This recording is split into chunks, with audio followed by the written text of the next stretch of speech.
Hello, my name is Taya Graham, and I'm the host of the Police Accountability Report. As you well know, there's one purpose to the show, and that is holding police accountable. And to do that, sometimes it entails following up on an investigation that we've done, and to let you know that the work that we do has actually affected our viewers' lives. And today, we have some dramatic revelations. Our first breaking news update involves the arrest of Randal Thompson. He's a resident of Texas who was driving home with a car he had just purchased for a police auction when he was pulled over and arrested. Let's listen to him tell his story. As a gullible person that trusts the police, I said, well, sure, there's nothing in there.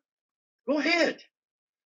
Well, he searched the vehicle, didn't find anything. I mean, I had a briefcase. He had that thing ripped all apart. Okay, now during this hour and a half to 2 hour traffic stop, he searches my vehicle 3 more times. He doesn't find anything. At the point where I'm like, are we being detained? He said, well, Mr. Thompson, I'd like to look through your vehicle one more time. So the 4th search, he reaches into my truck and he runs out of there and he grabs my phone and throws it on the ground and he swings me around and he's arresting me. And he's got the gear shifter knob off of the truck in his hands. My son told me, he said it looked like he pulled something out of his pocket and threw down there. So, Stephen, there has been a big update in the case. Tell us what's happened. Well, the Denton County prosecutors have dropped all charges against Mr. Thompson. After our video was published and after our follow-up investigation, a paralegal contacted him and wrote a motion to dismiss, which they did dismiss, and now it's just a matter of finding out whether Denton is going to be responsible for damages, because basically the thesis or the basic thrust of the legal argument was that the stop was illegal. Let's remember that Mr. Thompson was not breaking any laws when he was driving. The cop came up right behind him and forced him over and then pulled over and then searched his car 4 times, which I think raises a lot of questions. So this is a good news story. The charges have been dropped, and I think our video did help. So, Stephen, you reached out to Denton prosecutors and found out some interesting facts about the city. What did you learn? Well, they're heavily reliant on writing tickets for traffic violations to people who don't live in that area, which is the case of Mr. Thompson. And they were very unwilling to disclose how much that revenue generated for the city or how much they spend on policing. They forced us to file a Texas Public Information Act request. On top of that, I spoke to prosecutors several times and said, what is the basis for this? I said, did you know and did you realize that he had just bought this car at police auction? I made that very clear to him and said, why are you still pursuing this case? They would not comment on the record. So, I don't know if that helped, but certainly, it's great news to see that Mr. Thompson now is no longer burdened with this legal issue. Now, as you know, 2 weeks ago, we reported on the case of Mr. Lufti Saalim, a Toledo, Ohio cab driver who was sitting in a Walmart parking lot waiting for a customer he had just dropped off in a pharmacy when a Lucas County sheriff approached him and this brutal arrest followed. Let's listen and see what happened in Mr. Lufti's own words. Car. You tell me, officer. Go and step off the car. Hold on, officer. Hold on. Come on. Don't force me. Hold on. What I did wrong? Don't touch me. Don't touch me, officer. Get out of the car. What I did wrong? Now. What I did wrong, officer. What I did wrong. This guy, you come and start me. 293, Lucas. Officer, Start me a Sylvania Township unit. Officer. Step out of the car. Officer. Okay. Hold on. No, let's talk. You want to? I'm going to tase you if you don't get out of the car. What's he said? I am getting off. Out of the car. No. Hands up against the... No. Hold on. What are you doing? What are you doing? Leave me alone. Officer, leave me alone. Officer. Call me supervisor. Officer, leave me alone. What are you doing? So during our reporting, Stephen pressed the Lucas County Sheriff's Office for information. Stephen, tell us what you learned. Well, it's really interesting. We got a hold of the police report, and there's a couple interesting facts here. Number one, this police officer, I think, was working in a detail. He was being paid by Walmart at the time. Yeah. Wow. He said he was working a special project on overtime or something. So he was being paid by Walmart, which may have contributed to his aggression.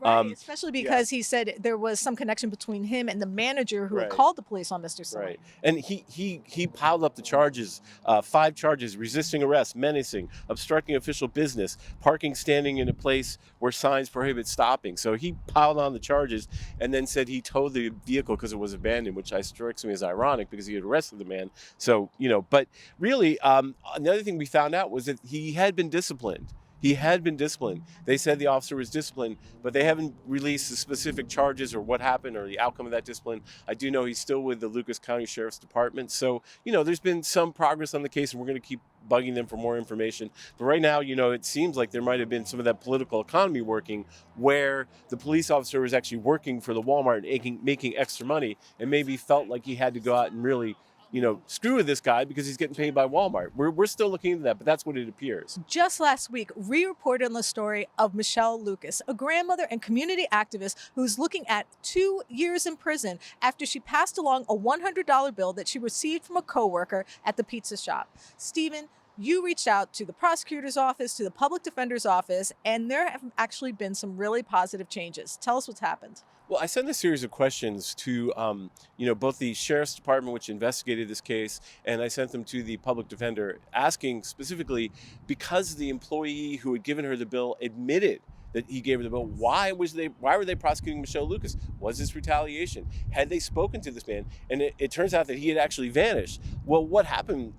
Shortly after I had asked these questions, the public defender called Michelle Lucas, the head of the public defender in the county, and he took over the case. And the lawyer she had previously is now gone, and she is going to withdraw her.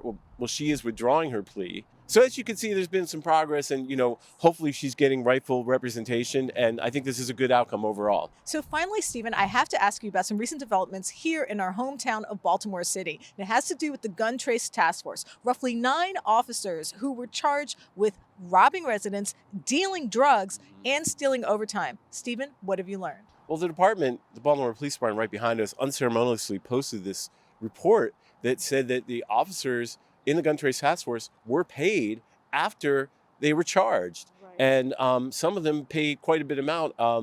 Officer Gondo, who was one of the 7 original officers, was paid roughly $53,000. The money was deposited in their accounts through direct deposit. So you're telling me that these officers were being paid after they had been convicted of crimes against residents? They were paid after they were charged. It's not clear because they redacted a lot of the information if the payments went after they were convicted. But clearly, after they were charged and put on what's known officially as leave without pay, which means you're supposed to not be paid. Right. And so the report said that the city central payroll processing bureau was not communicating with the personnel division at the Baltimore Police Department, and the city was able to get the money back, but it really raises a lot of questions because several of the officers, it was $10,000, $9,000, $50,000, and of course one of the central thrusts of the investigation into these officers is how they were getting overtime pay while they were on vacation or not showing up to work. So really it raises more questions about how money is wasted and how police officers, you're sitting in jail, charged with serious crimes, and you're still getting your paycheck. It's just incredible. The city was able to claw back the money, as I said, but still it raises questions that have not been answered about how this happened. And I will say also that the city has still yet to release an audit of the overtime system. They released sort of a very short version of it, not the full version. So there's still a lot of questions about city payroll and police officers and where all this money is going. So this update is just a reminder that the PAR works for you to hold police accountable. We do investigations, we follow up, and whenever possible, we make positive changes in the lives of the people who reach out to us. So we want you to know that if you have evidence of police misconduct or brutality, please reach out to us and we might be able to help. Please email us your tips privately at par@therealnews.com. And of course, you can always reach out to me directly at Taya's Baltimore on Twitter or Facebook. My name is Taya Graham. This is Stephen Janis. We're your host of the Police Accountability Report. Please be safe out there.